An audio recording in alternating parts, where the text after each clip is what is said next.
enthusiasts, how you doing? Welcome back. It's part 7 of Project Bolt. So in this week's video I'm going to try and do less waffling at the beginning of the video, so I'll try and do this introduction very quickly and let you enjoy the photos and videos of the engine. So it's all about the engine this week.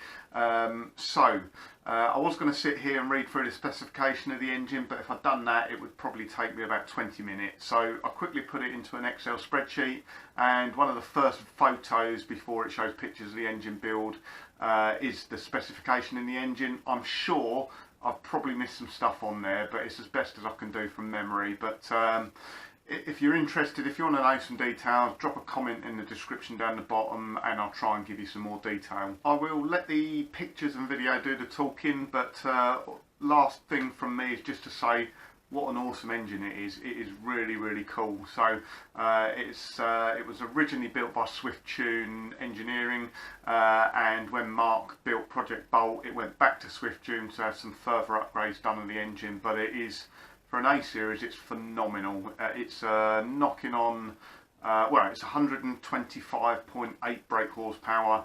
It revs quite freely round to 7,500 RPM, and the torque curve on it, as you'll see in the photos, is pretty flat. So it has loads and loads of torque, right from about sort of 3,500 RPM and right through the rev range as well, which makes it a real joy to drive. But it's an awesome car. Unfortunately, I've only ever driven it in the wet, so we'd done the track day. It was a horrible day weather-wise, and I'll upload a video of the track day probably next week or the week after maybe.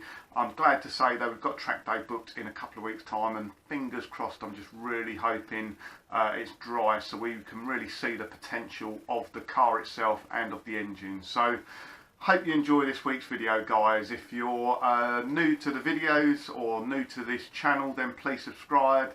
If you're a returning subscriber, then thank you very much. Really appreciate your support. And if you can share this video, like it, leave some comments, it all helps to the channel. So thanks, guys. Look forward to catching up with you again next week.